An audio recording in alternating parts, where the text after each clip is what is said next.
I'm Father Don McLeod. I am the chair of the Board of Governors of Assumption University and also technically the president. I've been looking forward to this opportunity, not only to welcome our speaker this evening, but just to give a brief reflection on the Christian Culture series, which I think is one of the real treasures and the real gems of Assumption University and Windsor and Essex County. I first became aware of it as a young Basilian when I was an undergraduate at the University of Toronto. And then when I came to teach at Assumption High School, more years ago than I will admit to. But in doing a little bit of research, and actually the research has already been done as I see in the program, this series has been going on for 85 years. And it was the brainchild of a Basilian, Father Stanley Murphy, who saw the importance of integrating faith and culture. And as we might well think, be aware, both of those entities are subject to ongoing development and ongoing change and evolution. And if faith and culture are to be in dialogue with one another, they must always be aware of that. And that is, I think, where we are at the present time in our world, particularly in a world that is marked by so much upheaval and so many changing values. That having been said, one of my hopes as the chair of the board of Assumption University is that the first 85 years of the Christian Culture series, among other things, will just be the prelude to the next 85 and indeed the next 170. And that is one of the very prominent objectives of the current board of Assumption University, is that this program will continue and will continue to explore what it means to be a person of faith in a culture such as ours. With that having been said, it gives me great pleasure to introduce our speaker this evening, Dr. Randy Boyagoda. I asked him at dinner, and by the way, we're a few minutes late because we were enjoying a thoroughly lovely and congenial dinner at Spago's. One of my favorite places in this city. I asked Dr. Boyagoda whether he would, how he would like to be introduced, and he said primarily as a Catholic writer, someone who tries to and strives to explore that very relationship between culture and faith, and he does so both in his fiction writing and also in his study of literature and particularly his teaching. So without further ado, I will hand the podium and the microphone over to Dr. Boyagoda. Please give him a warm welcome.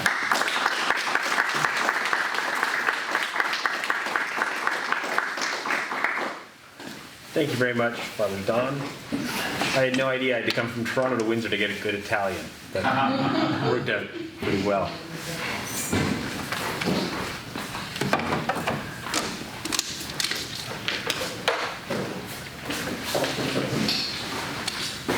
My remarks this evening are entitled, "The Good News About Bad Catholics. They're Great for Fiction." Father Don McLeod is Canadian higher education's master practitioner of musical chairs. I know of no one else who currently chairs two boards, Assumption University and also St. Michael's College.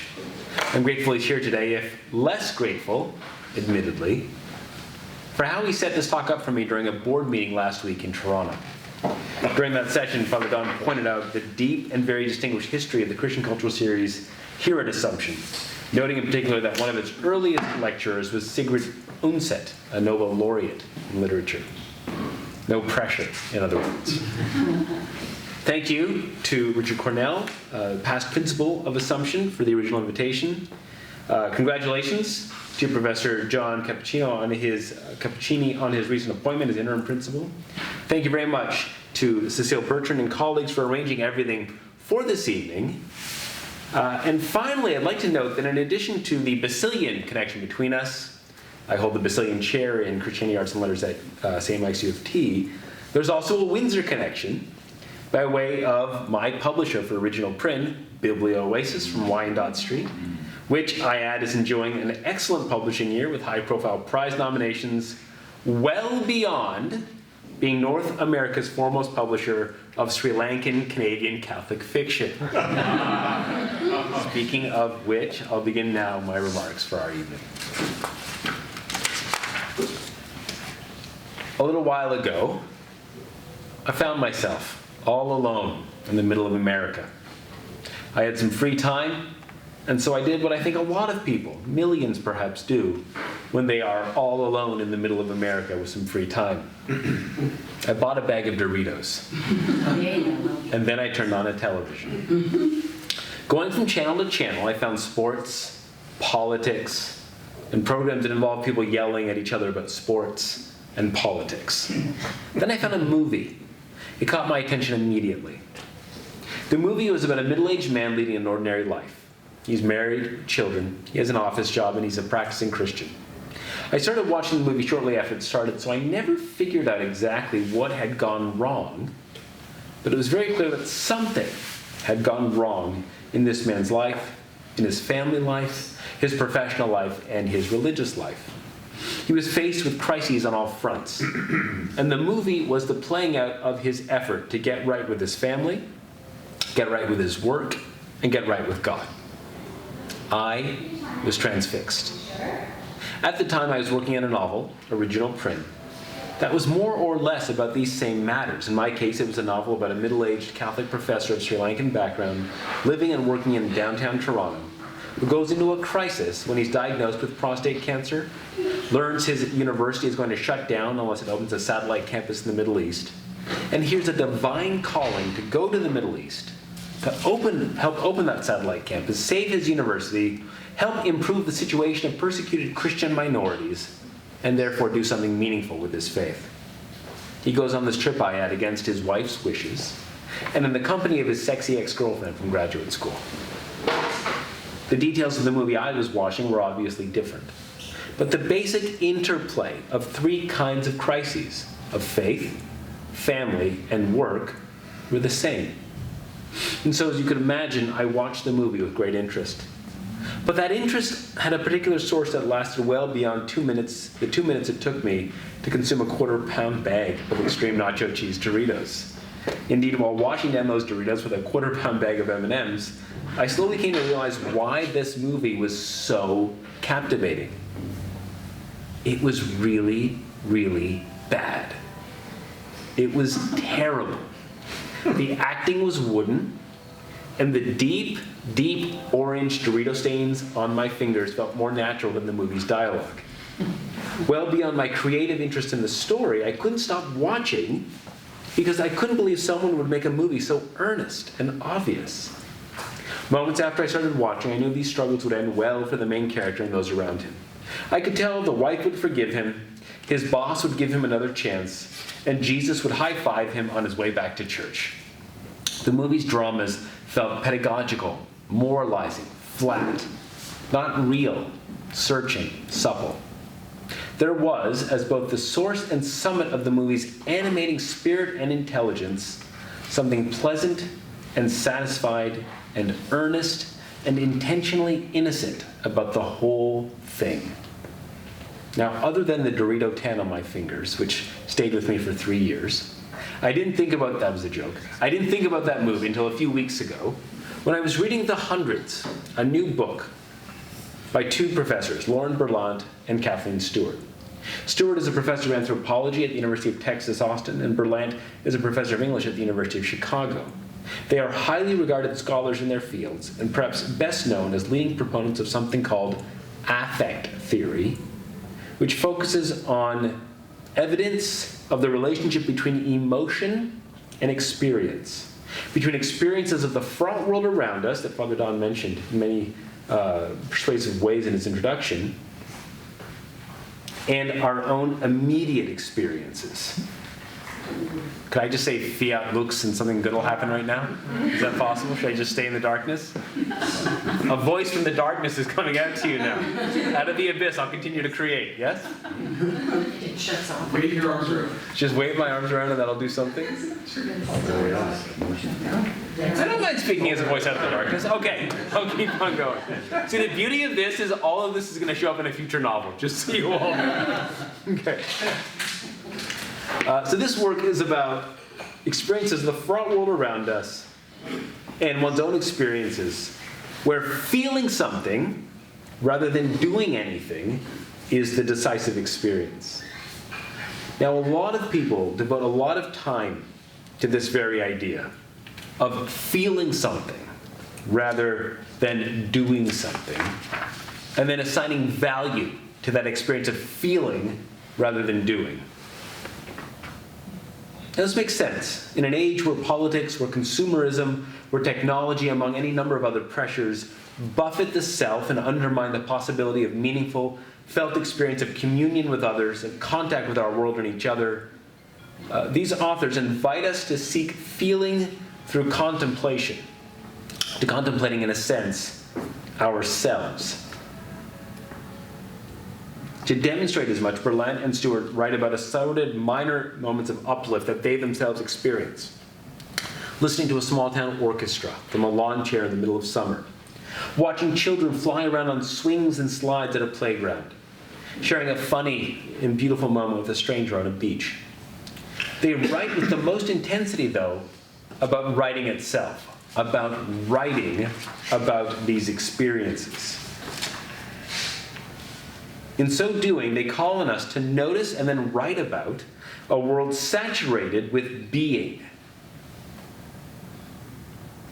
And they look at it as a way of perceiving and then valuing what they call a concept of the new ordinary. They see this as a way to avoid the breakdowns of the world around us, whether large scale, political and economic, or small scale, interpersonal. All of these they cite as forces impinging upon our, because it's really about them finding it from the very beginning. Conceptually and practically, in other words, the authors of this book are fully in control of their lives and of their chosen place in it.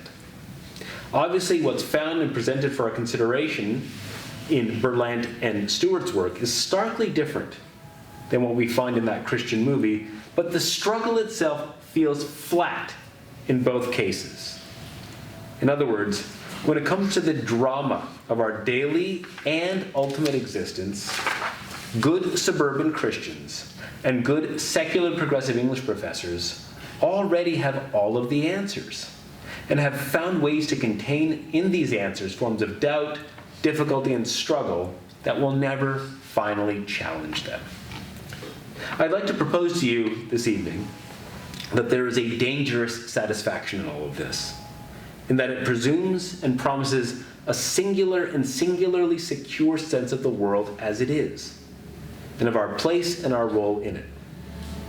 Now, in choosing to begin a novel featuring a Sri Lankan Catholic protagonist with the sentence, 8 months before he became a suicide bomber, Prin went to the zoo with his family, I have chosen to introduce multiple insecure senses of the world as it is, and of the main character's place and role in it. Now, that having been said, in choosing to discuss this novel today with you, a few months after horrific attacks by a suicide bomber on Catholic churches in Sri Lanka on Easter Sunday, as I'm sure you will all recall, it turns out, my friends, that maybe I'm the one with a singularly secure sense of the world as it is, and of my place and role in it. As a satirical novelist, willing to use humor to say something meaningful, provocative, and unexpected about the role of faith in culture, the role of faith in personal and political life today. I'll confess to you that I have been struggling with this recognition since those attacks in Sri Lanka, with the realization that while I've been distinguishing myself as implicitly and now explicitly doing something vital and risky by comparison to earnest Christian movie makers and earnest secular progressive academics, my own efforts suddenly feel a little too self-regarding. The question I'm struggling with right now is not whether, but rather how do real-life events change the meaning of the stories we imagine, when the space between them is suddenly so close and suddenly so out of the control of the storyteller. To be sure, I remain a religiously serious, satirical novelist, and I remain convinced that humor provides a distinct way to say something meaningful and provocative and unexpected. But when something tragic and unexpected happens, how ought we all respond, and what role does any kind of art, but especially difficult, in this case, comic art, play in that response? To be honest, I don't know. I could certainly invoke assorted writers and formulations on this topic, Kafka and Beckett's forms of laughter in confronting political and philosophical nihilism, Theodor Adorno on the antithetical relationship of artistic creativity and human destruction, Susan Sontag and Joan Didion on the ethical and aesthetic stakes of regarding the suffering of others. But rather than proffer a series of necessarily imperfect responses and reflections, instead perhaps we could have a conversation following my remarks. And I hope we could perhaps together figure out what might be involved in trying to laugh at tragedy in many ways.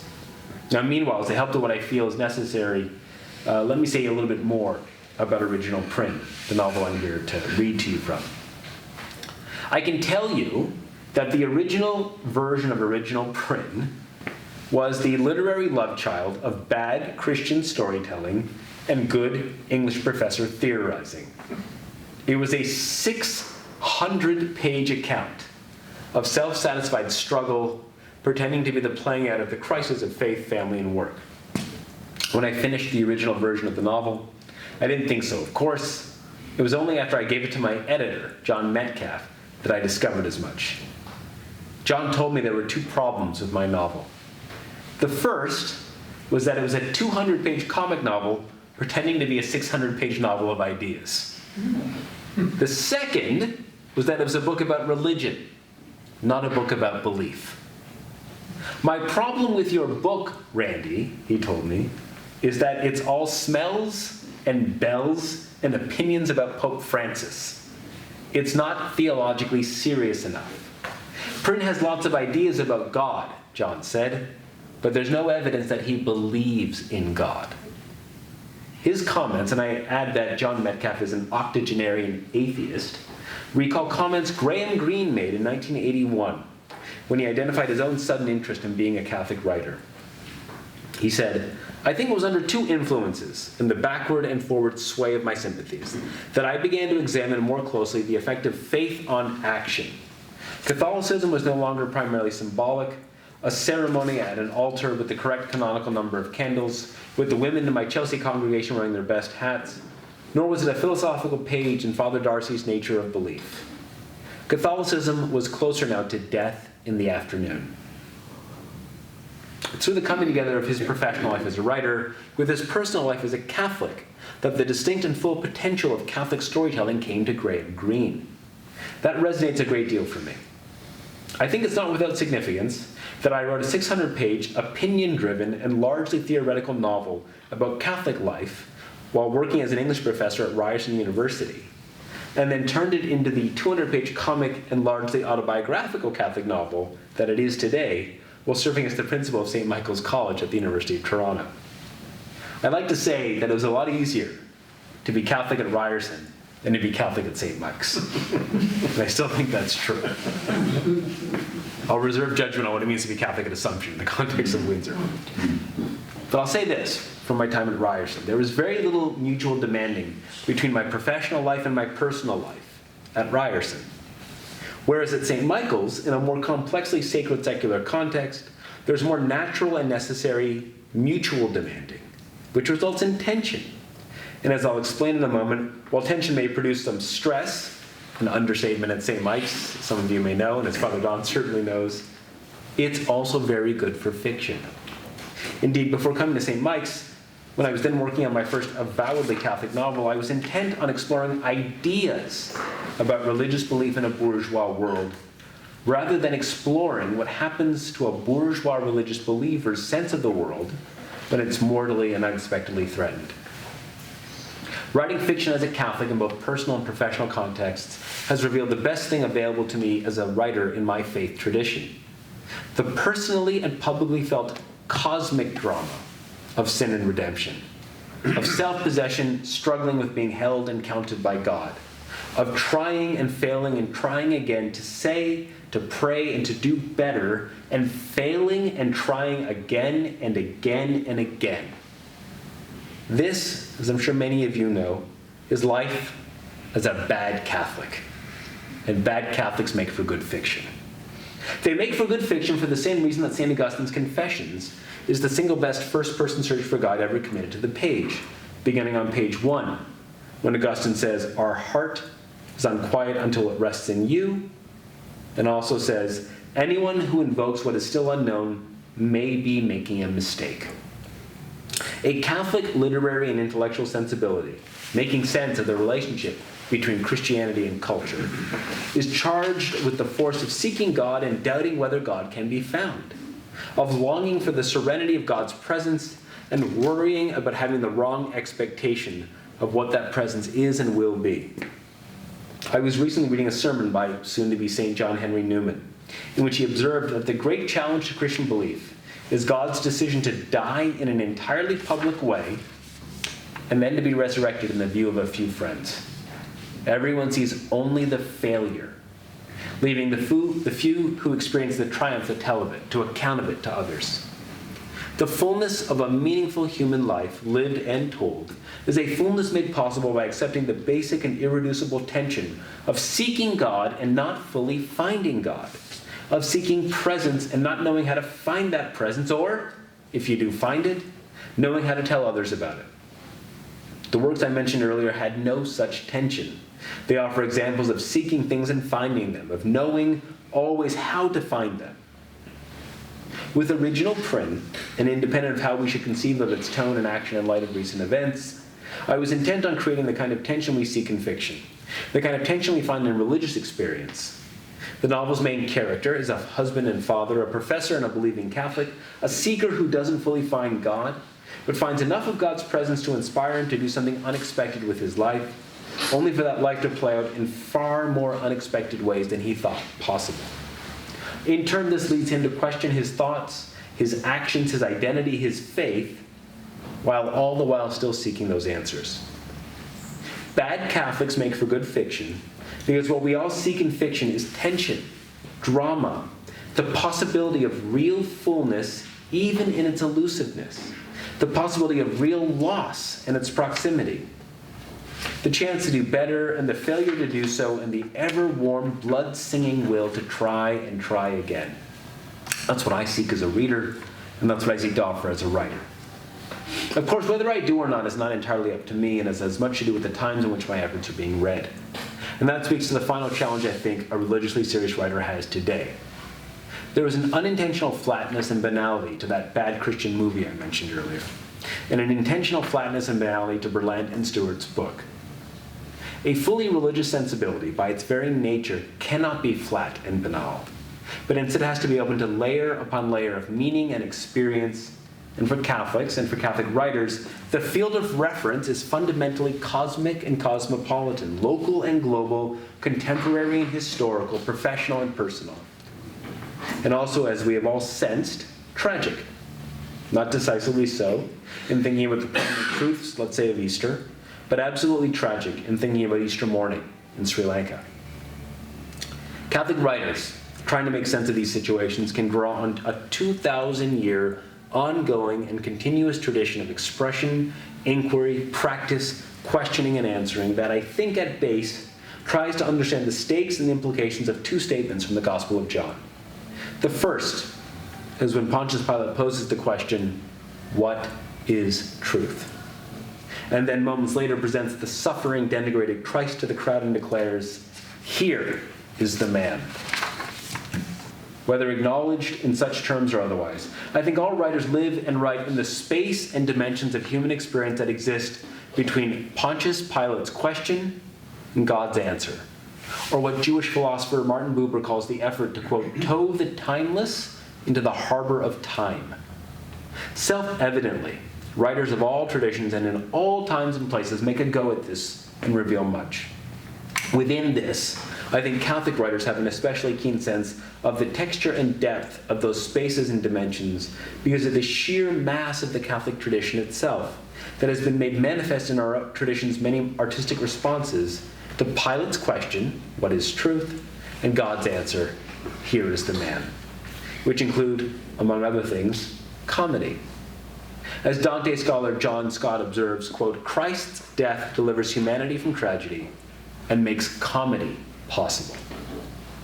What I have attempted with my new novel is to enter this very tradition and claim and be claimed by it in various ways that prevent a flatness of telling, because the tradition has within it a clear and felt and manifold sense of all the possibilities of rising and falling that make up a sinner's life, and of the durable higher comedy that comes of that rising and falling.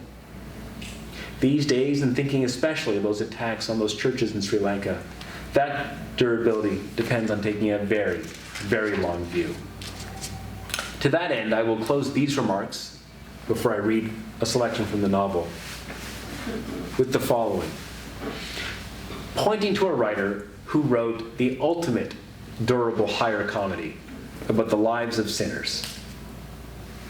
Dante knew bad Catholics make for good fiction.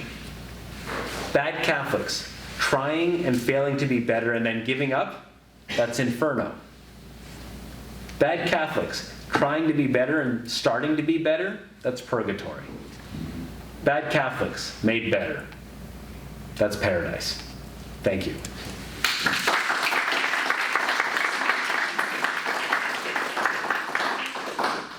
So there are a few things I think more annoying than the professor who gets up and fulminates about everything that's wrong with what everyone else tries to do and then sits down. So, having suggested the stakes for a certain approach to Catholic fiction, I thought I would now read to you from original Prin, for sale at the back of this audience hall. And you're supporting a local Windsor business, by the way, by buying multiple copies. Is that good? I was like, yeah, good? All right, good. Glad to say it. So what I'd like to do is read to you from the novel, and then I'd be glad to take some questions. Before I do so, I want to take a quick straw poll. I could read from the beginning of the novel, or I could read about pickleball. How many of you have heard of pickleball?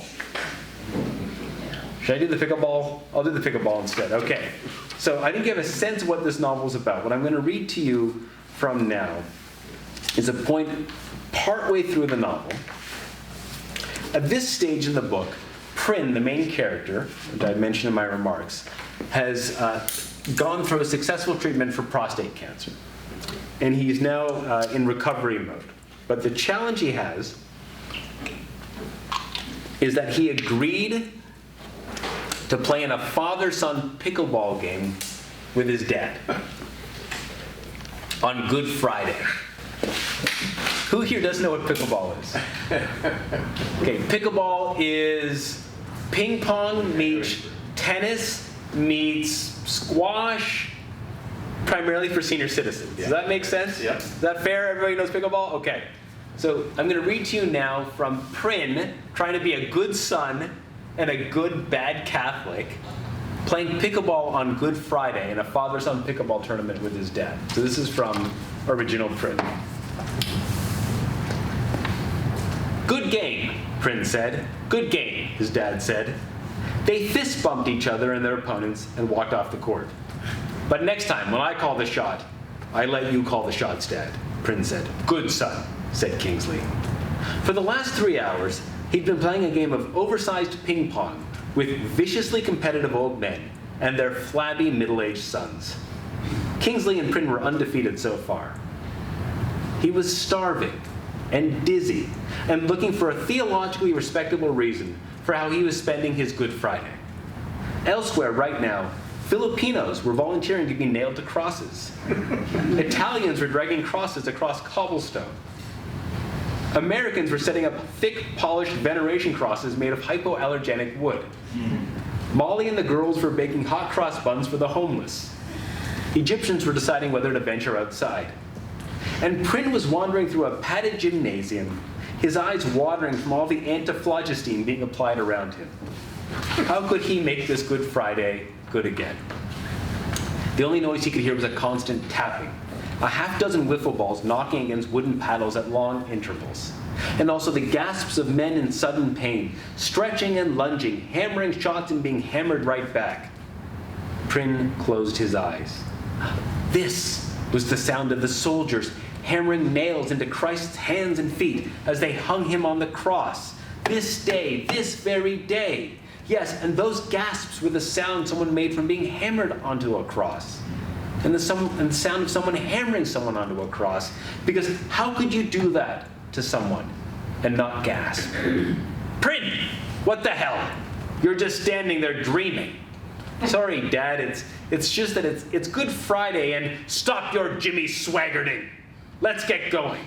I want to watch Kiwi Ken and his son on the far court. If they win, we'll be playing against them in the final. Prin falls a second time.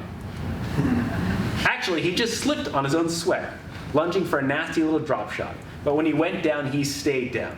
Kingsley lashed his son's back with his racket. Then he stalked off the court. Prin's mother came out of nowhere and kneeled beside him, pressing a perfumed cloth to his face.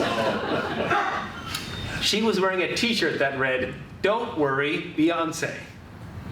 Prin's mother shoved half a Snickers bar into his gasping mouth. He chewed and batted her concerned hands away from his gym shorts. Shh, eat. I know it's Good Friday, son, and I know you're supposed to be fasting. Molly texted me that she was worried, so I came to bring you food. You didn't pull anything down there, did you? Are you wearing your sport diaper? No one needs to know about this. Chew, good boy, good boy. Hey, Kingsley, mate, get Junior's nursing mumsy off the court. Tell her she can breastfeed him during the trophy presentation. To us. It's still our serve. 11-4, let's go, said Kiwi Ken. Are you going to let these men speak that way about your own mother? Kingsley said. Lizzie exited back to the bleachers as her ex-husband crowded over their fallen son. Would Jesus let someone speak that way about his mother? Also, these men are Anglicans. Anglicans are beating you on Good Friday, his father said. Grimacing, Prin got up from the lovely cool floor and faced the giant grinning red-faced men standing across from him. This was the finals game of the New Leaf Senior Center first annual father-son pickleball tournament, which was sponsored by a downsizing firm and a local medical supply store. In games earlier that day, Prin had been amazed at how large and empty the other side of the pickleball court looked. But their prior opponents had been stumbling, swearing old men outfitted with elaborate back supports and shrugging middle-aged sons. Neither could retrieve the deep court lobs and simple drops and hard smashes to the side courts that Kingsley and Prin delivered as they won game after game. Whereas in the final, Kiwi, Ken, and Craig got to everything. They seemed to fill the whole world on the other side of the net with their slabby frames and endless arms and legs. They were both aging athletes, massive shoulders and thighs, industrial knee braces, sandbag waistlines, sagging heavy and hard. Kiwi Ken pointed his racket menacingly at Kingsley. Still our serve. You ready, Queensley? He looked so small just then, his father, small and defeated. What could he say to that much white man, already up 7 points against him? Prin loved his father. In spite of much, he loved him. Also, Prin suddenly had some sugar in him. Dad, I think the Aussie wants to know if you're ready for his serve, said Prin. Oi! What did you just call my dad? Said Kiwi Ken's son, Craig. You said oi, said Prin. I meant I. We say I. New Zealanders have been saying I for centuries. Anyway, you 5'4" nothing, 4 eyes. I'll ask you again. What did you just call my dad? How'd you like it if I called your dad a bloody ow? Kiwi Ken smacked his son with his racket. Careful, son. You know what they're doing. Double standard in this country, never forget. You and I could be mistaken for used feminine papers, or even worse, for Australians, and no one would say boo. But if we said something off color, if you know what I mean, about our colorful friends across the net, we'd be disqualified from this tournament and kicked out of the country. He glared over at Kingsley. Am I right, Queensley? Shall we proceed? 11-4, 4 points to the championship? And aren't I telling the truth? He asked. What is truth? Said Kingsley. His face was lit up, like he just discovered a holy grail filled with lottery tickets. "Yes, let's keep playing. Please, put another shrimp on the Barbie, Crocodile Ken Dundee," said Kingsley. Kiwi Ken's serve went wide and out of bounds. After retrieving the ball with a new bounce in his step and then crouching it to serve, Prin began singing "Tie Me Kangaroo Down." Really only the first line again and again. Kingsley sort of joined in and tapped with his orthopedic running shoes. And then, from the front row of the impromptu and extremely sparse spectators section, others began to hum and mumble along. While their own defeated sons checked their phones, the other seniors still watching joined in, a few of them clapping, thinking this was an approved activity. Raging and red-faced, Kiwi, Ken, and Craig began bobbling their heads and pretending to blow each other up while crooning, "Thank you, come again," in convenience store accents after each point. Each lost point, that is, because their effort, well, sorry mates, but oi, it boomeranged. Because now Kingsley and Prin came at them again and again, darting and slamming and backhanding hard down the sidelines and clearing to the baseline before laying in feathery drop shots just over the net. The big man across from them lumbered and whiffed, staggered and groaned, and hit wide, hit long, hit net, raged and raged and raged at their opponent's Aussie antagonizing. The score was tied now, 12-12. "I'm filing a complaint, Kingsley, to the management here. I'll have you know, this is bloody Bush League stuff, and it may work in your Calcutta, but not in my Canada." "Son, did you hear that? Waltzing Matilda is filing a complaint." "Crikey," said Prin. "Let's hope for their sake they don't do a background check and find out Ken's grandparents were all convicts. I'm not a fucking Australian." "It's my serve, you jailbird son of a kangaroo." His serving arm in a sling, and smiling as he hadn't in years, Kingsley held up the victor's trophy with his free hand. It was a Precious Moments father and son figurine set, hot glued onto an old oaken hockey trophy base.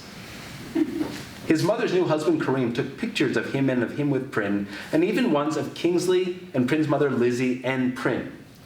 Kingsley thanked Lizzie for coming out to watch and also nodded, not unwarmly, at her new husband, Kareem. Between pictures, Kareem said he was going to write to the Aga Khan Foundation and propose they build pickleball courts around the world. Kingsley was quiet in all this. Here he was, for once, really winning at life. All these years getting from Sri Lanka to Canada, and all the struggle here up through running the convenience store and losing his marriage and raising a son who wasn't an actual doctor, just an English professor. That's the most autobiographical line I've ever written. And the loneliness. But today, he had defeated white giants. He'd won a pickleball trophy. He had an obedient son, a proud ex-wife, and also an Ismaili Muslim man asking for his advice on convincing the Aga Khan to make pickleball a priority of the faith. The comet could hit the earth right now, and he'd be fine. Because from existence just then, what more could he expect realistically? This was a damn good Friday. "Let's celebrate," said Kingsley. "Dad, shouldn't we take you to a walk-in clinic just to make sure Kiwi Ken didn't break your arm when he tackled you?" said Prin. "It's just a strain. Maybe you can drive me to the restaurant, and then maybe someone else, I don't know who, but maybe someone else could drive your car," said Kingsley. "Oh, I could," said Kareem. And then others could join us for dinner if it's not against their religion," said Kingsley. "Nothing is, except hate. Islam is a okay. Just come to dinner," said Kingsley. "Where should we go? Red Lobster?" said Kareem. "Ha! There's only one place to celebrate this victory, right, Prin?" said Kingsley. "Where's that, Dad?" asked Prin. "It's obvious. We're going to Outback Steakhouse." Prin high-fived his father, who walked out of the gym humming a happy mash of Waltzing Matilda and Tie Me Kangaroo Down. Lizzie wiped her eyes and pulled Prin close. "You know your father can't tell the difference between Catholic and catnip, so don't blame him." "But son, not even Pope Francis says we can have meat on Good Friday," said Lizzie. But other than walking around each other at buffets after baptisms and first communions, his parents hadn't eaten together in years. Prin hadn't eaten with his parents together in years.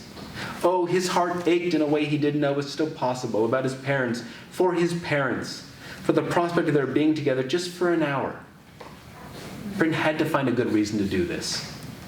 Christ didn't want to be nailed to the cross any more than Prin wanted to eat a well-done New York strip. But love. Wasn't this done for love? because he simply couldn't go to a steakhouse with his father and order the fish. It went against nature. It went against love. But steak on Good Friday, that went against an even greater nature and love. He knew this didn't compare to hiding in caves and being blown up during your baby's baptism. But here, now, these could still be the great spiritual crises of a man's life, because they were.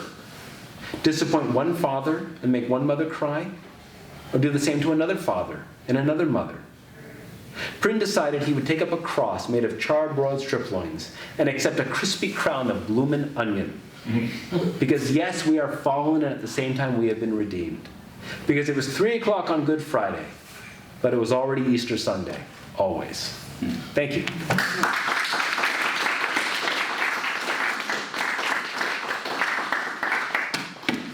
So, that concludes my remarks and my reading, and I'd be very glad to take any questions from the audience about pickleball or anything else.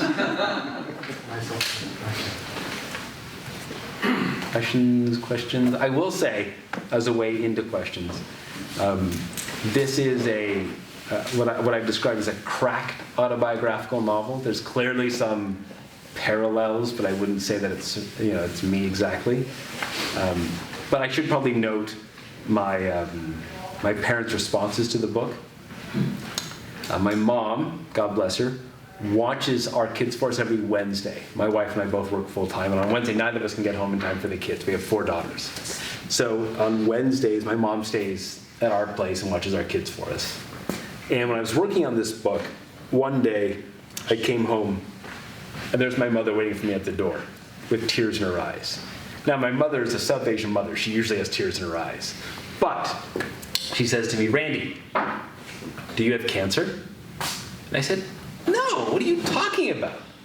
And she said, "Well, in your new novel, the main character, he has cancer." And I said, "Mom, my new novel is in a drawer in our master bedroom." And she said, "Well, I don't know how I found it." And so one of the great insights of my novel was realizing how my mother spends her day when we're both at work. Then, in a very different context, I called my dad. And what I just read to you before it was published as a novel, it came out in Commonweal. Some of you know Commonweal magazine, one of the great Catholic magazines of America. And so it came out around Easter a couple of years ago. And I called my dad. My dad likes to tell people that the only book he reads is TV Guide. So I knew he wasn't going to read this book, but I also knew that he would probably hear from people that had read this story and then would read this novel. So I said, "Dad, just so you know, I've written this book, this story. It's about you and me. People would think it's about you and me." And he said, "Well, what's it about?" And I said, "Well, it's about the two of us playing in a pickleball tournament, a father-son pickleball tournament." He said, "Okay, well, what happens?" And I said, "Well, we play this tournament together, and in the end, we win." And he went, "Like I could win a tournament playing with you." And that was when I knew I had the character right. So, any questions?